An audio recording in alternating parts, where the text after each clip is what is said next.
सोनी एक ऐसी कंपनी है जिसने मार्केट में एक अलग ही छाप छोड़ी है। ये कंपनी आए दिन नए प्रोडक्ट लॉन्च करती है, जिसमें से एक था मोबाइल मैन्युफैक्चरिंग। इन्होंने भले ही 2001 में इस फील्ड में अपने पैर पसारे हो, लेकिन 2019 आते आते इन्होंने भारत की जनता को टाटा बाय बाय बोल दिया, जिसके बाद सबको ये लगने लगा कि सोनी कंपनी की फेलियर की शुरुआत होने लगी है। हम आज बताते हैं कि सोनी कंपनी आज भी काफी प्रॉफिट कमाती है, लेकिन अब आप सबके दिमाग में ये सवाल जरूर आ रहा होगा कि जब सोनी कंपनी पहले फेल हो चुकी है तो प्रॉफिट कैसे कमाएगी। और ना ही सोनी कंपनी ने कोई नया फोन लॉन्च किया है तो कैसे, क्या है सोनी कंपनी की कहानी, क्या है सोनी कंपनी का बिजनेस मॉडल।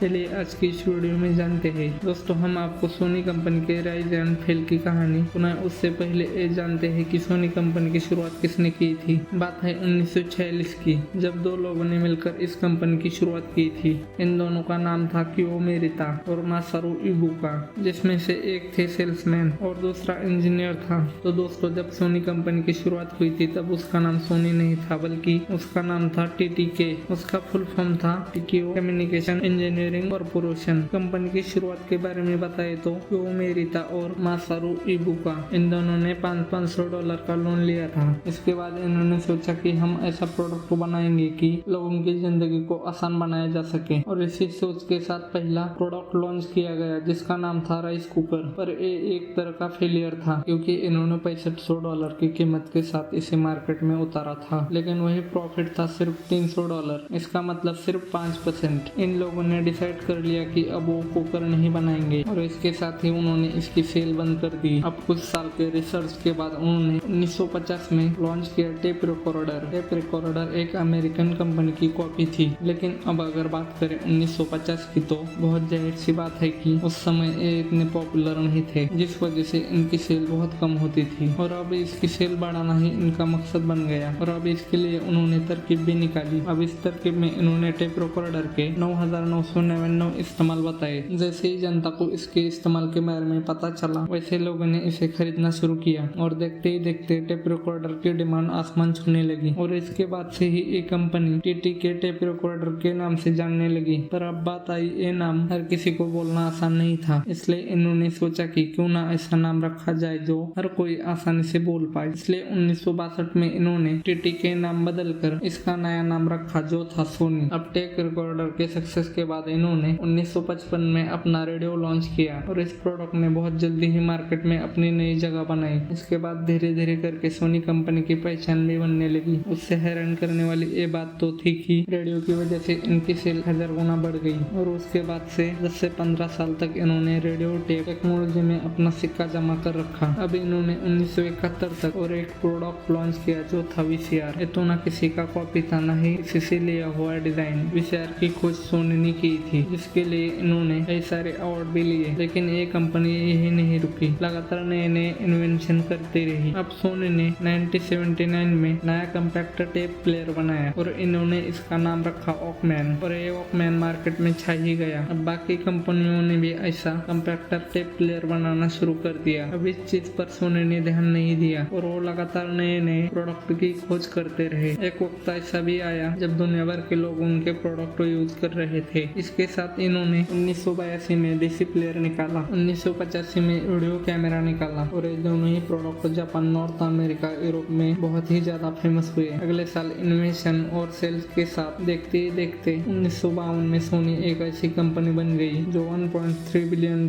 का रेवेन्यू जनरेट करने लगी। इसके बाद इन्होंने और भी दूसरी जगहों पर अपनी किस्मत को आजमाया। जैसे ही इन्होंने play station, laptop, flat TV निकाले, और यह भी इनके हाथ सफलता ही लगी। इसके बाद इन्होंने मोबाइल मैन्युफैक्चरिंग में जाने के बारे में भी सोचा, और इसके बाद इन्होंने टाइफाई किया एरिक्सन कंपनी के साथ, और फिर 2001 में इन्होंने सोनी एरिक्सन के साथ साथ एक मोबाइल लॉन्च किया, और यह मोबाइल लोगों को बहुत ही ज्यादा पसंद आया। लोगों में छाने की बात करें तो इसमें नए नए फीचर जैसे कलर स्क्रीन थी और डिजाइन कैमरा था। जब 2007 तक इनकी सेल जोरों शोरों पर थी, क्योंकि इन्होंने हर फील्ड में अपने पैर पसार लिए थे, जिस वजह से हर फील्ड में नए नए इन्वेंशन पॉसिबल नहीं हो पा रहे थे। और देखते ही देखते मार्केट में ऐसी कंपनियां आ गई थी जो सिर्फ मोबाइल पर काम करती थी, जिसमें से एक था आईफोन। आईफोन एक ऐसा रेगुलेशन लाया जिसने मोबाइल को स्मार्टफोन में बदल दिया। अब स्मार्टफोन कस्टमर के लिए काफी अलग और नया था, तो फिर मार्केट में उसकी डिमांड बढ़ गई, और अब इस डिमांड को और कस्टमर कस्टमर को देखते हुए सोनी ने सोचा कि उसे भी मार्केट में नए स्मार्टफोन उतारने चाहिए। अब यहाँ आईफोन के पास एक एडवांटेज थी, उसके पास खुद का ऑपरेटिव सिस्टम था, लेकिन सोनी के पास नहीं था और साथ ही बाकी कॉम्पिटिटर के पास भी खुद का ऑपरेटिव सिस्टम नहीं था। इसलिए वो गूगल का ऑपरेटिव सिस्टम यूज करने लगे जिसका नाम था एंड्रॉइड, और आज भी ज्यादातर कंपनियां इसी ऑपरेटिव सिस्टम को यूज करती है। अब दोस्तों भले ही सोनी कंपनी के प्रोडक्ट अच्छे होते हैं, लेकिन अब आप ही बताइए कि अगर कस्टमर को सेम प्रोडक्ट सेम फीचर्स किसी दूसरी कंपनी में मिल जाएंगे तो वो कम कीमत पर कोई और क्यों नहीं खरीदेगा। तो दोस्तों ऐसा ही हुआ था जब आईफोन के पास खुद का ऑपरेटिव सिस्टम था,